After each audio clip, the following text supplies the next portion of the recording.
Hello everyone, welcome back to my channel. এই ভিডিওতে আমরা কাউন্টেবল অ্যান্ড আনকাউন্টেবল নাউন সম্পর্কে জানবো।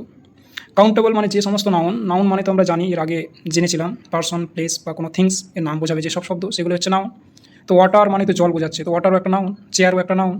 ঠিক আছে, তো চেয়ার আমরা গুনতে পারছি 1 2 3 করে, কিন্তু ওয়াটার গুনতে পারছি না। তো ওয়াটার আর চেয়ার এগুলোকে মানে ক্যাটাগরাইজ করা হয়েছে। তো যেগুলো গোনা যাচ্ছে সেগুলো হচ্ছে কাউন্টেবল, আর যেগুলো গোনা যাচ্ছে না সেগুলো হচ্ছে আনকাউন্টেবল। তো কিছু কিছু নাউন আছে যেগুলো আমাদের মনে হবে কাউন্টেবল, কিন্তু এগুলো আনকাউন্টেবল নাউন। এটা খুব ইম্পর্টেন্স। এই নাউনের উপরে বেস করে আমরা ভার্ব ইউজ করব, ওই জন্য আমাদেরকে এটা ভালোভাবে জানতে হবে। তো এখানে আমরা দেখতে পাচ্ছি যে in the English some nouns are countable, some nouns uncountable. Nouns which can be counted are called countable noun, যেমন student, table, chairs, girls, boys, এগুলো হচ্ছে কাউন্টেবল নাউন।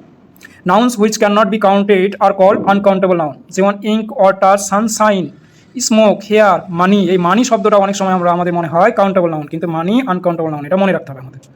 তো হচ্ছে only countable noun can take a or an in the singular form and can be made plural. তাহলে countable নাউনগুলো যদি singular হয় তাহলে এ অ্যান ইউজ হবে।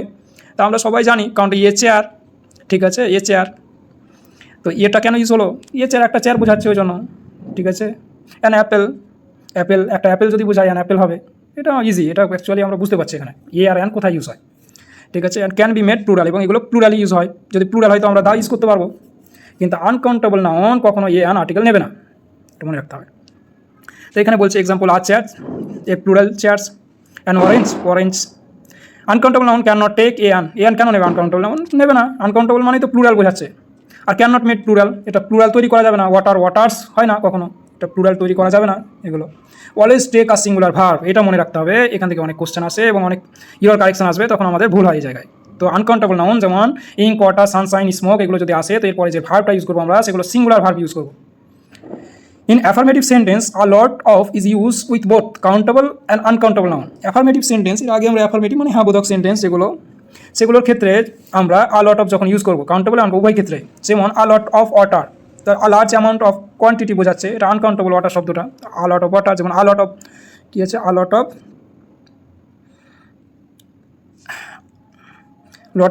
bottle, যেমন 1 2 3 করে বটল গুনতে পারছি, large number, plural, countable noun.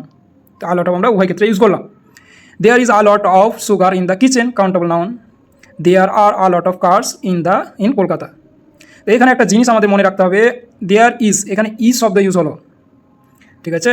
a lot of sugar in the kitchen, সুগারের জন্য এখানে আমরা ইজ শব্দে ভার্ব নিলাম, কিন্তু এখানে দেয়ার আর a lot of cars, এখানে কার শব্দের কারণে আমরা প্লুরাল ভার্ব নিলাম। এটা আনকাউন্টেবল নাউনের জন্য এখানে সিঙ্গুলার ভার্ব ইউজ হলো, আর এখানে প্লুরাল ভার্ব ইউজ হলো। কাউন্টেবল প্লুরালের কারণে এখানে প্লুরাল ভার্ব ইউজ হলো কার শব্দের কারণে। যদি শুধু কার থাকতো তাহলে এ লট অফ হতো না কখনোই, অনেক কার বোঝাচ্ছে, এ লট অফ মানে অনেক বেশি, ওই জন্য আর ইউজ হয়েছে। তারপর এখানে দেখব কী বলছে, instant of a lot of we use much and many in the interrogative and negative sentence. A lot of দিয়ে যদি কোনো সেন্টেন্স থাকে এবং সেটি যদি নেগেটিভ বা ইন্টারগেটিভ করতে হয় তাহলে আমরা মাচ এবং মেনি দ্বারা নেগেটিভ ইন্টারগেটিভ করবো। এবার মাচ সবসময় আনকাউন্টেবল নাউনের ক্ষেত্রে ইউজ হয়, মাচ শব্দটা। যদি কোনো আমরা আনকাউন্টেবল নাউন দ্বারা তৈরি অ্যাফার্মেটিভ সেন্টেন্সকে নেগেটিভ বা ইন্টারগেটিভ করতে বলে তাহলে আ লট অফের জায়গায় আমরা মাছ লাগাবো, ঠিক আছে। মাছ মানে যদি আমরা এইভাবে যদি মনে রাখি, মাছ পানির নিচে থাকে, পানিতে থাকে, ওই জন্য আমরা গুনতে পারবো না, ঠিক আছে। ওই জন্য মাছ শব্দটা সবসময় আনকাউন্টেবলের ক্ষেত্রে ইউজ করবো, আর কাউন্টেবলের ক্ষেত্রে মেন ইউজ করবো, এবং সেটাকে নেগেটিভ বা ইন্টারগেটিভ করবো। যেমন এখানে in the interrogative and negative sentence much is use with countable noun, negative much countable নাউনের ক্ষেত্রে মাছ ইউজ হচ্ছে, and many is use plural countable noun, plural কাউন্টেবলের নাউন ক্ষেত্রে মেনি ইউজ হচ্ছে। এখানে একটা উদাহরণ, যেমন there are a lot of books in the library, affirmative sentence একটা, ঠিক আছে। এবার একে যদি আমরা ইন্টারোগেটিভ করি, মানে কোশ্চেন বোধক করি সেন্টেন্স, তাহলে কী করবো? আরটা প্রথমে নিয়ে চলে আসলাম, কোশ্চেন করছি, are there many books in the library, এখানে আ লট অফের জায়গায় মেনি ইউজ হলো, ঠিক আছে। তারপর এই সেম সেন্টেন্সকে আমি যদি নেগেটিভ করি তাহলে কী হবে? There aren't, are not short form হচ্ছে aren't, there aren't many books in the library, এটা নেগেটিভ হয়ে গেল। তো এটা মনে রাখতে হবে। তারপরে এবার সেম, তারপর uncountable noun, there is a lot of water in the bucket. তো এখানে আমরা যদি আ লট অফের জায়গায় কী করবো? মাছ ইউজ করবো ইন্টারগেটিভের ক্ষেত্রে, কোশ্চেন বোধক ওই জন্য। ইজ দেয়ার মাছ, আ লট অফের জায়গায় মাছ ইউজ করে আমরা সেটাকে ইন্টারগেটিভ করলাম, আর is there much water in the bucket. তো সেম এবার সেন্টেন্সকে আমরা যদি নেগেটিভ করি, there is not much water in the bucket, তাহলে মাছ সবসময় কি আনকাউন্টেবল নেগেটিভ এবং ইন্টারগেটিভের ক্ষেত্রে ইউজ হয়। যেমন পুকুরের মধ্যে মাছ থাকলে আমরা যেমন গুনতে পারবো না, সেম ওইভাবে আমরা মাছটাকে মনে রাখবো। এবার some is use with both countable nouns in certain quantity and plural uncountable noun and plural countable nouns certain number in the affirmative sentence, affirmative সেন্টেন্সের ক্ষেত্রে। যেমন there is some tea in the teapot, যদি tea আমার একটা টিপটে, যদি টিপটে অর্ধেকের বেশি একদম প্রায় কাছাকাছি মানে ফুলের কাছাকাছি যদি থাকে এ লট অফ লাগালাম আমরা, ঠিক আছে। আবার যদি মিডিল অর্ধেক থাকে তাহলে কি সাম লাগাবো, অর্ধেকের কাছাকাছি যদি থাকে তো সাম লাগাবো। তো এখানে বলছে there is some tea in the teapot. তো সেম এবার যদি টি এটা তো আনকাউন্টেবল, ওই জন্য সাম মানে অর্ধেক আছে, অর্ধেকের কাছাকাছি হয়েছে, ওই জন্য সাম ইউজ করে আমরা বলছি সেন্টেন্সটাকে। দেয়ার are some chalks in the box, তাহলে বক্স চক শব্দটা হচ্ছে কাউন্টেবল, এখানেও সাম এখানেও সাম, তো উভয় ক্ষেত্রে এটা সাম ইউজ হয়। তো এটা খুব ইজি, এটা মনে রাখা যাবে। Some is usually replace by any in negative and interrogative sentence. সামের পরিবর্তে আমরা এনি ইউজ করবো নেগেটিভ আর ইন্টারগেটিভ সেন্টেন্সে। সেম সেন্টেন্স যদি সেম ধরনের সেন্টেন্স যদি নেগেটিভ বা ইন্টারগেটিভ হয় তাহলে আমরা এনি ইউজ করবো। আর এনিটা কি সামের পরিবর্তে এটা কাউন্টেবল হতে পারে, আনকাউন্টেবল হতে পারে। এখানে যেমন উদাহরণ বলছে there are some chocolates in the box, তাহলে চকলেট শব্দটা কাউন্টেবল, ঠিক আছে। আর সামের পরিবর্তে আমরা ইউজ করছি are there any chocolates in the box, interrogative.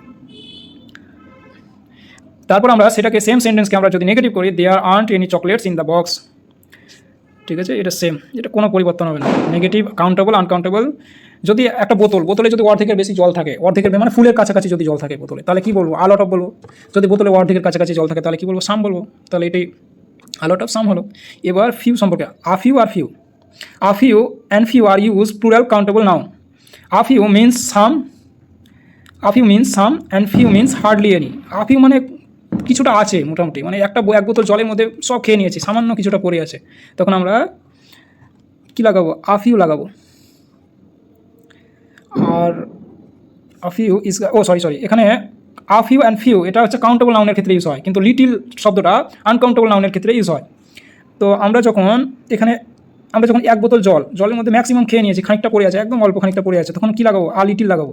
আর একদম না থাকা নাথিং যখন বোঝাবে তখন আমরা শুধু লিটিল ইউজ করবো। তো সেম এখানে আফিউ অ্যান্ড ফিউ শব্দটা দেখবো এবার। I have a few friends so I don't feel lonely. A few মানে দুই একটা বন্ধু আছে, ওই জন্য আমি লোনলি ফিল করছি না। ফ্রেন্ড শব্দটা কাউন্টেবল, ঠিক আছে, গোনা যাচ্ছে, এবং আফিউ বোঝাচ্ছে মানে দুই একটা, অনেকগুলো বন্ধু থাকার কথা কিন্তু দুই একটা আছে, ওই জন্য আমি লোনলি ফিল করছি না, আফিউ বোঝাচ্ছে। আর I have few friends so I feel lonely. Few মানে নাথিংস, মানে একজন হয়তো আছে, ওই এইরকম বোঝাচ্ছে, তাও মাঝে মধ্যে দেখা হয় না, ওই জন্য I have few friends so I feel lonely, hardly any, ঠিক আছে। এবার এখানে দেখবো আলিটিলটা। A little and little are use with countable nouns. A little's means a small amount, আর লিটিলস মিনস হার্ডলি এনিথিংস। যেমন মানি শব্দটা আমি বলেছিলাম আনকাউন্টেবলস, সে জলের উদাহরণ দিলাম, সেরকম এই মানিটাও দেওয়া যাবে উদাহরণ, বা জলটাও দিতে পারি আমি। I have a little money so we can go to I have a little money so we can go to cinema. আমার কাছে আ লিটিল মানে খুব অল্প পরিমাণ টাকা আছে, মানে টিকিটটা কাটা যাবে, সুতরাং আমি সিনেমায় যেতে পারি, ঠিক আছে। এবার যদি আমি ওখানে আ লিটিলের জায়গায় শুধু যদি লিটিল লাগাই তাহলে মানে আমার কাছে কোনো টাকাই নাই, মানে একদম নাথিং। তো I have very little money so I can't afford to go to cinema. তো একটা বোঝা গেল, আ ফিউটা খুব অল্প পরিমাণ কাউন্টেবলের ক্ষেত্রে ইউজ হচ্ছে, আর আ লিটিলটা খুব অল্প পরিমাণ আনকাউন্টেবলের ক্ষেত্রে ইউজ হচ্ছে। আ ফিউ মানে সামান্য, আর ফিউ মানে একদম নাথিং, প্রায় হার্ডলি এনি। আর আ লিটিল মানেও সেই সামান্য আনকাউন্টেবল, আর লিটিল মানে প্রায় নাথিংস, বাস এইটুকুন। এবার এগুলো আমরা দেখে নেবো, এখানে আলট অফ, লার্জ নাম্বার থেকে মেনি এগুলো দেখে নেব।